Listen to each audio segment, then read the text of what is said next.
ఆశీస్ అని గారికి all the best చెప్పు మళ్ళీ. Ashish madam all the best. మీరు మీరు మీరు అందంగా ఉంటారు. అందమైన ప్రదర్శన వేయాలి. ఓకే. అండ్ ఇప్పుడు మనకు చూస్తే గనక రాము రాథోడ్ అని కూడా ఫోక్ రాను బొంబాయికి రాను ఆయన కూడా సెలెక్ట్ అయ్యే ఛాన్సెస్ ఉంది. ఆయనకేం చెప్తారు రాము రాథోడ్కి? రాము రాథోడ్ కన్నా ఫేమస్, రాము రాథోడ్ కన్నా టాలెంట్ పర్సన్ అను, రాము రాథోడ్ కన్నా అందగాడిగాను, రాము రాథోడ్ కన్నా ఉన్న ఒక్క పాయింట్ చెప్పు. రాము రాథోడ్ కంటే నేను అందగాన్ని అంటే అవును అందగాన్ని అనే చెప్పాలి. ఇంకోటి ఏంటంటే తన సాంగ్స్తో మన కొమర్ చెరువు కాడ కూడా సాంగ్ షూట్ చేసిండు ఆయన. ఏదో మాయ చేసే సాంగ్ అక్కడనే వేసిండు. అది అంత హిట్ కాలే కానీ అయితే అప్పుడు వచ్చింది అన్నట్టు షూట్కు. సిద్దిపేటలో అంటారా బాబు, సిద్దిపేట మోడల్ రా బాబు అని డైలాగ్ ఆయన కూడా కొట్టిండు. అప్పటికి ఆయన ఫేమస్ కాదా? అప్పటికి చిన్నరాములమ్మ తీసిన తర్వాత ఇది రాలే, రాను బొంబాయికి రాలే. అంతకుముందు చిన్నరాములమ్మ వచ్చింది అనుకుంటా. సిద్దిపేట అంటారా బాబు డైలాగ్ కొట్టిండు. ఇద్దరం కలిసి రీల్ చేసినాం. అయితే తను నాకన్నా అందగాడు అని నేనే తనకంటే అందంగా ఉంటా అని ఇట్లా కంపారిజన్ అని కాదు కానీ సాంగ్స్తో మంచిగా అలరించింది కాబట్టి అది బిగ్ బాస్ వాళ్ళే తనని పిలిచిరు అన్నారు. మంచిగా హౌస్లో కూడా సాంగ్స్ పాడుతూ అప్పుడప్పుడు బోరు కొట్టినప్పుడు అందరూ ఏదైనా అంటే డిప్రెషన్గా లేదా మంచిగా మూడ్ బాగాలేనప్పుడు సాంగ్స్ పాడి హౌస్లో కూడా ఎంటర్టైన్ చేయాలని ఆల్ ద బెస్ట్ చెప్తున్నా. జబర్దస్త్ ఇమాన్యుయల్ సెలెక్ట్ అయిపోయాడు. జబర్దస్త్ ఇమాన్యుయల్ వెళ్తున్నాడు. ఇమాన్యుయల్ గురించి ఏమంటావు? ఇమాన్యుయల్ నాలాగా స్మార్ట్ ఉంటాడు. అంటే కలర్ ఇక చెప్పిన స్మార్ట్ అంటే నేను అన్నాను చెప్పు. మళ్ళీ ఎందుకు మళ్ళీ నువ్వేమైనా క్వశ్చన్? నేను ఏం చెయ్యను. నువ్వు నిజాలు ఒప్పుకుని నేను ఎందుకు చేస్తా క్వశ్చన్? మళ్ళీ ఏదన్నా సూటిగా క్వశ్చన్ చేస్తే భయాందోళన? లేదు లేదు, భయాందోళనకు గురై. ఓకే, ఎక్కడ దోలు కాకగాని అని చెప్పు. అయితే ఏమైందంటే నాలాగా స్మార్ట్గా ఉంటాడు, హెయిర్ స్టైల్ కూడా బాగుంటుంది. అయితే తను సెలెక్ట్ అవ్వడం చాలా సంతోషకరం. అంతేకాకుండా తను అందరినీ నవ్వించాలి, ఎంటర్టైన్మెంట్ చేస్తుండే ఎట్లాగో హౌస్లో కూడా ఎంటర్టైన్ చేయాలని నేను కోరుకుంటున్నా. ఓకే. అప్పట్లో జేఎం సినిమాలు చూస్తే సుమన్ శెట్టి గారు ఉండే కదా, కామెడియన్ సుమన్ శెట్టి, ఆయన కూడా వస్తున్నాడు. ఆయన ఏమంటావు? సుమన్ శెట్టి అధ్యక్ష అనే డైలాగ్ అది ఎవరికి నేను. సుమన్ శెట్టి గారు రావాలి. అప్పుడు ఉన్నట్లు లేదు ఆయన, కొంచెం వెయిట్ అయింది, లావ్ అయిండు. టాస్కులు కొంచెం ఇబ్బంది ఉంటుందో ఏమో తెలియదు కానీ మొత్తం మీద అందరిని ఎంటర్టైన్ చేయాలని కోరుకుంటున్నా. All the best. All the best. Okay. And ఇంకో కొరియోగ్రాఫర్ ఉండే మనకు పుష్ప మూవీకి, వీడు మొరటోడే శాస్త్రి గారా సంథింగ్ ఏముంటుంది, శ్రేష్ఠ సంథింగ్ పేరు ఉంది ఆమె. ఆమె కూడా వస్తున్నది. ఆమెకి ఏం చెప్తావు? ఆమె సృష్టి.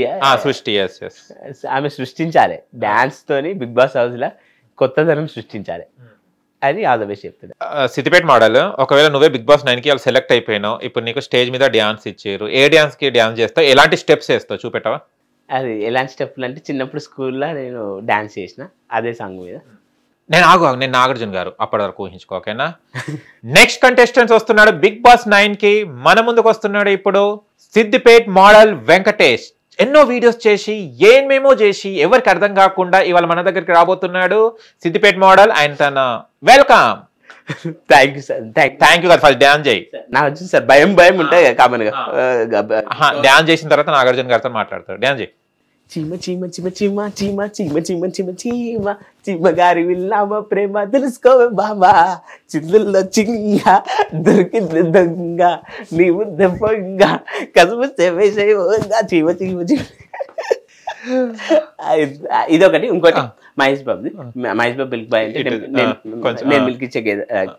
మహేష్ బాబు మిల్క్ బాయ్, నేను మిల్క్ ఇచ్చే గేదె లాగా. సార్ది సింపుల్ మూమెంట్స్ ఉంటాయి. అదేవ దేవ దేవ దేవ దేవ దేవుడా, అదేవ దేవ దేవ దేవ దేవుడా, నొప్పి నొప్పి గుండెంత నొప్పి గిల్లి గిల్లి చంపేస్తుంది, పట్టి పట్టి నరాలు మెల్లేసి ముగ్గులకి లాగేస్తుంది, అసలేమయ్యిందో తెలియకుందిరు బాబోయ్, రాత్రంతా కునుకు లేదు పుల్లోటి కుట్టాలి. అదేవ దేవ దేవ దేవ దేవ దేవ అదేవ అన్న మీరు స్పృహ తప్పి పడిపోయేలాగున్నారని నేను ఆపేస్తా. నువ్వు ఎట్లా చేసాను తెలుసా? కుక్కకు టాయిలెట్ వస్తే ఎలా చేస్తుంది, ఒక కాలు లేపుతీవి టాయిలెట్ పోస్తేవి, తర్వాత 2 ఇట్లా కొట్టుకుంటేవి కరెంట్ షాక్ వచ్చినట్టు, మళ్ళీ ఇదేంది ఇది ఇది ఇట్లా కొడుతీవి. ఆ చీమ చీమ సాంగ్ అయితే అయ్యో నీకు ఇప్పుడు వెల్కమ్ చెప్పాలి కదా. వావ్, ఫ్యాబులస్ డ్యాన్స్, కన్నీ విరిగి ఎరగనట్టు. Thank you Nagarjuna sir. Sir మీరు ఏమనుకున్నారో చెప్పండి.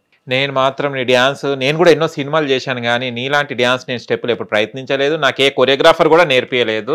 నీలో ఒకటి కసి ఉంది. ఇప్పుడు నువ్వు బిగ్ బాస్ లోపలికి వెళ్తే ఏం చేస్తావు, ఎలా ఆడతావు? టాస్క్లు అయితే బీభత్సంగా అందరికి వణుకు పుట్టేలాగా ప్రతి టాస్క్ నేనే గెలుస్తా, గెలవకున్నా కానీ గెలిచేంత పోరాట గట్టి పోటీ ఇస్తా. అంతేకాకుండా ఎంటర్టైన్మెంట్ విషయంలో సెలబ్రిటీలకు ఏమాత్రం తక్కువ కానీ ఫుల్ ఎంటర్టైన్మెంట్. నువ్వే వణికేటట్టున్నావు, నువ్వేం వణికిస్తావు? అప్పంచే డ్యాన్స్లో వణుకుతూనే ఉన్నావు. సరే ఏమైతే ఏముంది, హౌస్లో లోపలికి వెళ్ళిపో, ఇక ఏమన్నా చేసుకో. కానీ నిజంగా చెప్తున్నా కదా, నీకు సెలెక్ట్ చేయకపోవడమే చాలా మంచిదైంది. నిజంగా చెప్తున్నా. నవదీప్ గారు, అభిజిత్ గారు, బిందు మాధవి గారికి చాలా చాలా థ్యాంక్స్ అండి. నేను గ్రూప్ డిస్కషన్లో సెలెక్ట్ చేశారు చూడండి. ఫస్ట్ ఆఫ్ ఆల్ ఆయనకి 10 కోట్ల దండాలు. ఎందుకు సెలెక్ట్ చేశారని ఆయన స్టేజ్ మీద పంపించారు చూడండి, 10 కోట్ల దండాలు. కానీ first of all special thanks to Navdeep గారు అండ్ మన బిందు మాధవి గారు అండ్ అభిజిత్ గారు. సిద్దిపేట మోడల్ని సెలెక్ట్ చేయకపోవడమే చాలా మంచిగా అయింది. ఇలాంటి ఘోరాలు, ఇలాంటి ఏమంటారు ఇక దానికి డాష్ ఫిలప్ చేసుకోండి. ఇంత ఘోరాలు మేము చూడలేక ఉండేవాళ్ళం. ఒకవేళ ఒక్కొక్కరు గుండె ఆగి ఎన్ని పేషెంట్లు జమ అయిపోయేటోళ్ళు కరోనా వచ్చినట్టు. కరోనా టైంలో ఎట్లా పట్ట వెళ్ళిపోయారో, నువ్వు బిగ్ బాస్లో ఉంటే కనుక సేమ్ యాజ్ ఇట్ ఈస్గా అలాగనే టికెట్ బుక్ చేసుకునేటోళ్ళేమో. నీ డ్యాన్స్ పర్ఫార్మెన్స్ ఫస్ట్ కేస్ ఇక టీవీలు మూతపడేటోళ్ళు. అండ్ జియో స్టార్ కూడా ఎవరైతే యాప్ని డౌన్లోడ్ చేసుకొని అది కూడా ఆఫ్ చేసుకుని అన్ఇన్స్టాల్ చేసుకునేటోళ్ళు, టీవీలో కనెక్షన్ తీసుకునేటోళ్ళు. 105 days అయినా 103 days అయినా కూడా టీవీలో ఆన్ చేయకపోయేటోళ్ళు. అంతలో ఆన్ చేసినా కూడా స్టార్ అమ్మో సిద్దిపేట మోడల్ ఉన్నాడు నా నాయన వద్దు అని కాడికి తీసుకొచ్చేటోడివి. నిజంగా చెప్తున్నా మోడల్, ప్లీజ్ దయచేసి నువ్వు ఇంకోసారి బిగ్ బాస్కి ట్రై చేయకు. సరే అమ్మదన్న, మీరు చెప్పారు కాబట్టి ఇంకా నన్ను తట్టుకోలేరు నా అందాన్ని, నా పెర్ఫార్మెన్స్ని. అవును, కొందరు జెలెస్తో ఇప్పుడు మీరు అంటే మీకు కూడా జెలెస్ అమ్మ నాకు అర్థమైతలే కానీ కొందరు కామెంట్లలో ఏం పెడుతున్నారు అంటే మీలాగానే థ్యాంక్స్ జడ్జెస్ విన్ని వెళ్ళకుండా ఆపినందుకని పెడతారు. మేము అదే అంటున్నాం, ఇంత టాలెంట్ మా 2 కళ్ళు సరిపోవు చూడడానికి. మాకు దేవుడు ఇంకా 4 కళ్ళు 1000 కళ్ళు ఇస్తే చూడే అంత టాలెంట్ని భారం 2 కళ్ళ మీద ఎందుకు వేస్తున్నా దేవుడా? ఈ టాలెంట్ మాకు వద్దు అని మేము చెప్తున్నాం. ఇంత టాలెంట్ 2 కళ్ళ మీద భారం చెప్పు. ఇప్పుడు భారం పడితే అసూయ కాదు, మా కళ్ళు ఎక్స్ట్రా లేవు నీ ఆ టాలెంట్ చూడడానికి అని. కొన్ని టాలెంట్ చూస్తే ఇంకా 1000 కళ్ళు కావాలనిపిస్తుంది. నీ టాలెంట్ చూస్తే ఈ 2 కళ్ళు ఎందుకు ఇచ్చారా దేవుడా అనిపిస్తుంది. అంటే అంత బ్రహ్మాండంగా ఉంది నీ టాలెంట్. థ్యాంక్ యూ అహ్మద్ అన్న, థ్యాంక్ యూ సో మచ్. ఈ బట్టలు ఎక్కడ కొనుక్కున్నాను? ఇది 200. ఇంతకు ముందు నేను రేట్ అడగలే. ఇది యూసఫ్ గూడల్ అన్న. Yousufguda, okay super. 200లో కొన్నావా? అవునన్నా. అంటే 2 చేతులు ఉన్నాయి కాబట్టి 200గా? అవునన్నా. ఓకే, 4 చేతులు ఉంటే 400. ఓకే. ఏ బ్రాండ్ వాడతావు నువ్వు ఫేస్ కి? నీ క్రీమ్ చాలా అంటే నీ అందానికి, నువ్వు ఇంత అందంగా ఉండడానికి నీ ఫేస్ కి ఏ క్రీమ్ వాడతావు? నేను న్యాచురల్ గా అందగానే ఓవర్గా ఫీల్ అవుతా, ఏం పెట్టాను అబద్ధం. ఓకే. తమరి అప్పని చల్లి మీ ముఖం కన్నా మీ పండ్లు బయటికి వస్తున్నాయి, నేనున్నా అని. దీనికి ఏం వాడతారు మీరు మీ పండ్లకు? పండ్లు అంటే తెల్లగా ఉండాలని అది సెన్సోడైన్ పేస్ట్, పండ్లు తెల్లగా ఉంటే బాగుంటుందని. ఓకే. నేను తెల్లగా లేను, కనీసం పండ్లు అన్నా. మీరు తెల్లగా లేరు ఎందుకబ్బా, మీ గ్యారంటీ కలర్ చెప్తున్నాం కదా. ఓకే. మీ జుట్టు మీద కొంచెం అంటే మీ బుర్రకి బరువు ఎక్కువవుతుందని లేకుంటే మీ తలకి బరువు అవుతుందని ఎంటకలు అంతంత మాత్రమే పెంచుకుంటున్నారా, లేకుంటే ఏంటిది మీ హెయిర్ రహస్యం? హెయిర్ రహస్యం అంటే అరగుండు కామెంట్లు పెడుతుర్రు, అరగుండు అని. అంటే మరి ఇక జుట్టు కొంచెం ఎక్కువ లేదన్న.